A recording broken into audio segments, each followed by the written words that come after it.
അന്ന് എനിക്ക് പഠിക്കാൻ കഴിയാത്തത് ഭാഗ്യം എന്ന് തോന്നുന്നു. കാരണം ചെന്നപ്പോ എനിക്ക് പറഞ്ഞു അലിബാബ നമ്മുടെ ഫാമിലിയിൽ ഒരു മെമ്പർ ആയി പോലും പോയിട്ടില്ലാത്ത ഇദ്ദേഹം 500 കോടിയിലധികം ആസ്തി ഇദ്ദേഹത്തിന്റെ ചെറിയ 40 വയസ്സിനുള്ളിൽ അസറ്റ് ഉണ്ടാക്കി എന്നുള്ളതും, അതും ഈ ഒരു ഡിസബിലിറ്റി വെച്ചോണ്ട് ഇദ്ദേഹത്തെ നിങ്ങൾ കാണുന്നുണ്ടാവും അല്ലെ.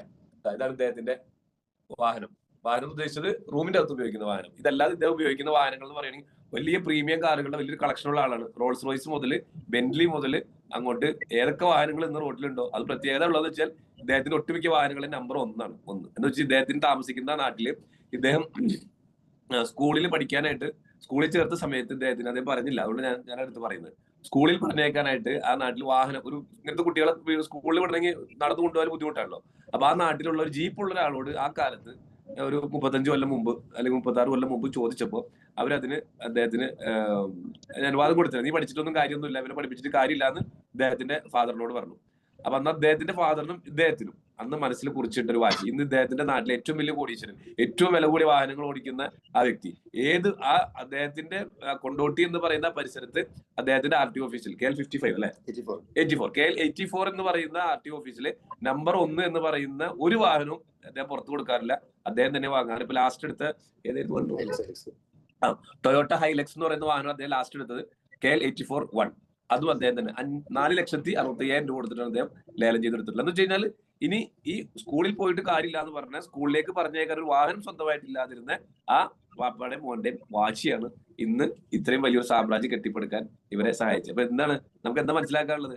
ഞാൻ ഒന്ന് തമാശ രൂപത്തിലെങ്കിലും നിങ്ങളൊന്ന് കളിയാക്കിക്കോട്ടെ, എന്തിനാ പക്ഷേ അന്ന് എനിക്ക് പഠിക്കാൻ കഴിയാത്തത് ഭാഗ്യം എന്ന് തോന്നുന്നു. കാരണം ചെന്നപ്പോ എനിക്ക് പറഞ്ഞ് നടക്കാനും അതുപോലെ തന്നെ എല്ലാവരോടും എന്റെ സമക്കാരും എന്റെ കൂട്ടുകാരും കലാലയത്തിലേക്ക് പോയ സമയത്ത് എനിക്ക് പഠിക്കാൻ കഴിയാത്തതിന്റെ ഒരു വാശി ഞാൻ ബിസിനസ്സിൽ തിരഞ്ഞെടുത്തത് എനിക്ക് വലിയൊരു ഭാഗ്യമായിട്ടാണ് തോന്നുന്നത്. ഇന്നിപ്പോ ഇതുപോലെ ഞാൻ നേരത്തെ സൂചിപ്പിച്ചതുപോലെ നമുക്ക് ക്യാഷ് എല്ലാവർക്കും ഉണ്ടായിരിക്കും. അത് എന്ത് ചെയ്യണം, എങ്ങനെ ഇൻവെസ്റ്റ്മെന്റ് ചെയ്യണം, ഐഡിയക്കാണ് പൈസ. ഇപ്പൊ എന്റെ ഓരോ ബിസിനസ്സിലും ഇപ്പൊ നല്ലൊരു സ്റ്റാഫ് എന്റെ അടുത്ത് വരികയാണെങ്കിൽ ആ സ്റ്റാഫിന് നല്ല ഐഡിയ ഉണ്ടെങ്കിൽ അവനെ ഞാൻ വർക്ക് പാർട്ണറായിട്ട് അവനെ ഷെയർ ആയിട്ട് കൂട്ടിയിട്ട് നമ്മൾ ചെയ്യാറുണ്ട്. അത് അവന്റെ ഐഡിയക്കാണ് പൈസ. ഇപ്പൊ എന്റെ കമ്പനിയിൽ തന്നെ 10 വർഷം എനിക്ക് CC സിമെന്റിന്റെ ഡീലർഷിപ്പ് ഉണ്ട്. ആ ഡീലർഷിപ്പിൽ 10 വർഷം ജോലി ചെയ്ത ഒരാൾ പറഞ്ഞ് ഞാൻ നിർത്തി ഗൾഫിലേക്ക് പോവാണ്. അപ്പൊ ഞാൻ അവനോട് പറഞ്ഞ് നീട്ട് പോകരുത്, ഈ ഇതിൽ കിട്ടുന്ന 25% നീ എടുത്തോ എന്ന് പറയും. കാരണം അവന്റെ ഐഡിയക്കാണ് ആ റൂട്ട് ഓടുന്നത്. എന്നതുപോലെ ഇവിടെ വന്ന് കണ്ടപ്പോൾ ഇവരുടെ ഐഡിയ ടെക്നോളജി അത് പിന്നെ എല്ലാവർക്കും ഒരുപോലെ ആവുമെന്ന് എനിക്കറിയില്ല. ജോൺസൺ എഡിസൺ എന്ന് പറഞ്ഞ ശാസ്ത്രജ്ഞൻ പഠിക്കുന്ന സമയത്ത് മന്ദബുദ്ധിക്കാരനായിരുന്നു, പൊട്ടനായിരുന്നു. പഠിപ്പിച്ച ടീച്ചർ ഒരു കുറിപ്പ് എഴുതിയിട്ട് കുട്ടിക്ക് കൊടുത്തിട്ട് പറഞ്ഞു, ഈ കുറിപ്പ് നീ അമ്മക്ക് കൊണ്ടേ കൊടുക്കാൻ തന്നെ. അമ്മ അത് നിർത്തി നോക്കിയപ്പോൾ നിങ്ങളുടെ മകൻ പൊട്ടനാണ്, വിട്ടിയാണ്, സ്കൂളിലേക്ക് അയക്കണ്ട, ഇവനെ പഠിപ്പിച്ചിട്ട് കാര്യമില്ല എന്ന് പറഞ്ഞു.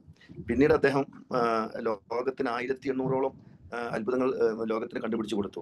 അത് ആ ഒരു മെന്റാലിറ്റിയാണ്. ഓരോരുത്തർക്കും എല്ലാവർക്കും ഒരു ബുദ്ധി ദൈവം കൊടുക്കില്ലല്ലോ എന്ന് പറഞ്ഞാൽ മതി. ഇത് ഇവിടെ വന്ന് കണ്ടപ്പോൾ ഇതൊരു നാളേക്കുള്ള നല്ലൊരു എന്താ പറയാ നല്ലൊരു ഐഡിയാസിനാണല്ലോ പൈസ കൊടുക്കുന്നത്.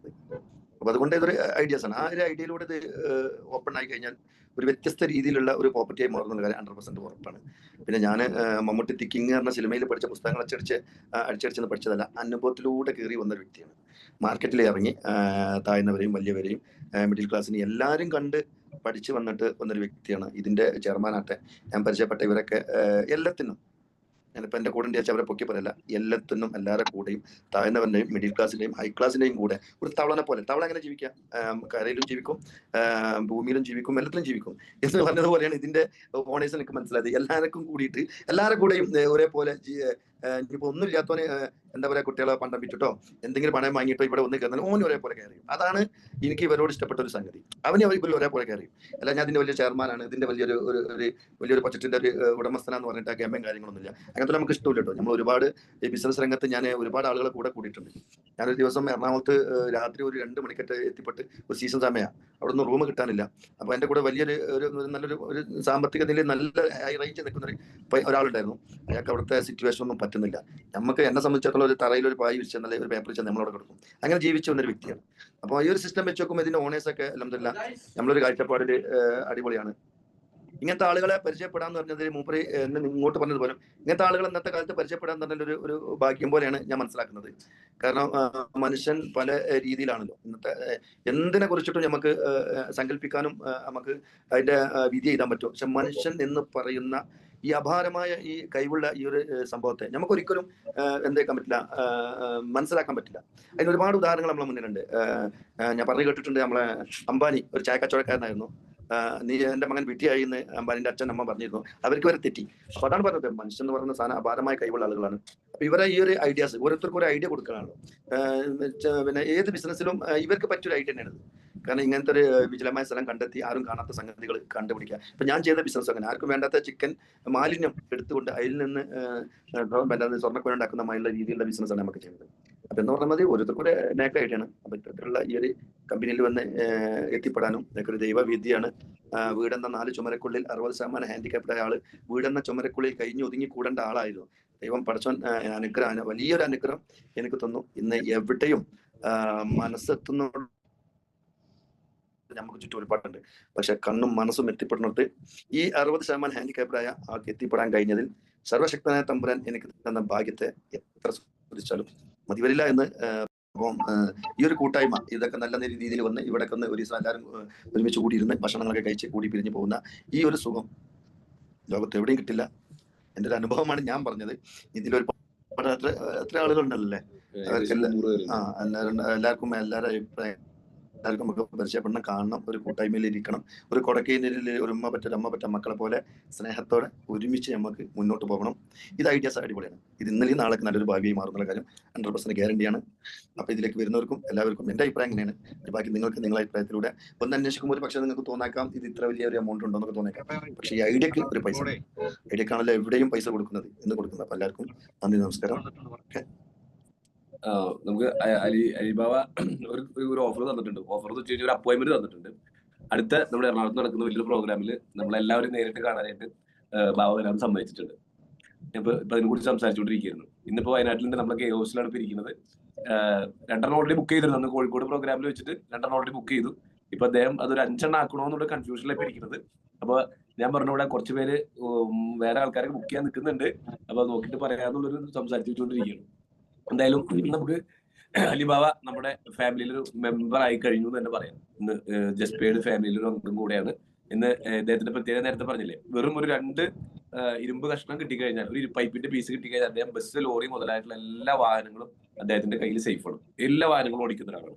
അത്ര സേഫ് ആയിട്ടുള്ള വെച്ചാൽ ഇവിടെ ഇരിക്കുന്ന എനിക്ക് തോന്നുന്നു ഏകദേശം 300ഓളം പേരുള്ള ഈ കൂട്ടത്തിൽ ഇന്നും കയ്യും കാലും എല്ലാം ഉണ്ടായിട്ടും കാർ ഓടിക്കാത്ത, 2 വീലർ ഓടിക്കാത്ത എത്രയോ പേര് ഈ കൂട്ടത്തിലുണ്ട്. പക്ഷെ ഇദ്ദേഹം സ്കൂളിൽ പോലും പോയിട്ടില്ലാത്ത ഇദ്ദേഹം 500 കോടിയിലധികം ആസ്തി ഇദ്ദേഹത്തിന്റെ ചെറിയ 40 വയസ്സിനുള്ളിൽ അസറ്റ് ഉണ്ടാക്കി എന്നുള്ളതും, അതും ഈ ഒരു ഡിസബിലിറ്റി വെച്ചോണ്ട് ഇദ്ദേഹത്തെ നിങ്ങൾ കാണുന്നുണ്ടാവും അല്ലെ. ഇതാണ് ഇദ്ദേഹത്തിന്റെ വാഹനം. വാഹനം ഉദ്ദേശിച്ചത് റൂമിന്റെ അകത്ത് ഉപയോഗിക്കുന്ന വാഹനം. ഇതല്ലാതെ ഇദ്ദേഹം ഉപയോഗിക്കുന്ന വാഹനങ്ങൾ എന്ന് പറയുകയാണെങ്കിൽ വലിയ പ്രീമിയം കാറുകളുടെ വലിയൊരു കളക്ഷനുള്ള ആളാണ്. റോൾസ് റോയ്സ് മുതൽ ബെന്റ്ലി മുതൽ അങ്ങോട്ട് ഏതൊക്കെ വാഹനങ്ങൾ ഇന്ന് റോഡിലുണ്ടോ അത് പ്രത്യേകത ഉള്ളതെന്ന് വെച്ചാൽ ഇദ്ദേഹത്തിന്റെ ഒട്ടുമിക്ക വാഹനങ്ങളുടെ നമ്പർ 1 ആണ്. എന്ന് വെച്ചാൽ ഇദ്ദേഹത്തിന് താമസിക്കുന്ന നാട്ടില് ഇദ്ദേഹം സ്കൂളിൽ പഠിക്കാനായിട്ട് സ്കൂളിൽ ചേർത്ത സമയത്ത് ഇദ്ദേഹത്തിന് അദ്ദേഹം പറഞ്ഞില്ല, അതുകൊണ്ട് ഞാൻ അടുത്ത് പറയുന്നത്, സ്കൂളിൽ പറഞ്ഞേക്കാനായിട്ട് ആ നാട്ടിൽ വാഹനം, ഒരു ഇങ്ങനത്തെ കുട്ടികളെ സ്കൂളിൽ വിടണമെങ്കിൽ നടന്നു കൊണ്ടുപോകാൻ ബുദ്ധിമുട്ടാണല്ലോ. അപ്പൊ ആ നാട്ടിലുള്ള ഒരു ജീപ്പുള്ള ഒരാളോട് ആ കാലത്ത് ഒരു 35 കൊല്ലം മുമ്പ് അല്ലെങ്കിൽ 36 കൊല്ലം മുമ്പ് ചോദിച്ചപ്പോൾ അവരതിന് അദ്ദേഹത്തിന് അനുവാദം കൊടുത്തത്. നീ പഠിച്ചിട്ടൊന്നും കാര്യമൊന്നുമില്ല, ഇവരെ പഠിപ്പിച്ചിട്ട് കാര്യമില്ല എന്ന് ഇദ്ദേഹത്തിന്റെ ഫാദറിനോട് പറഞ്ഞു.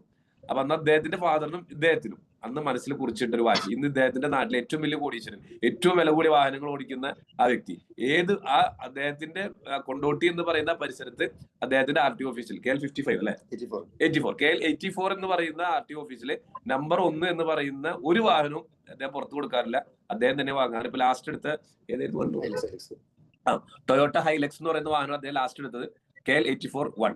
അതും അദ്ദേഹം തന്നെ 4,65,000 രൂപ കൊടുത്തിട്ടാണ് അദ്ദേഹം ലേലം ചെയ്തെടുത്തിട്ടുള്ളത്. എന്ന് വെച്ച് കഴിഞ്ഞാൽ ഇനി ഈ സ്കൂളിൽ പോയിട്ട് കാര്യമില്ല എന്ന് പറഞ്ഞാൽ സ്കൂളിലേക്ക് പറഞ്ഞേക്കാൻ ഒരു വാഹനം സ്വന്തമായിട്ടില്ലാതിരുന്ന ആ വാപ്പയുടെയും മോന്റെയും വാശിയാണ് ഇന്ന് ഇത്രയും വലിയൊരു സാമ്രാജ്യം കെട്ടിപ്പടുക്കാൻ ഇവരെ സഹായിച്ചത്. അപ്പൊ എന്താണ് നമുക്ക് എന്താ മനസ്സിലാക്കാനുള്ളത്?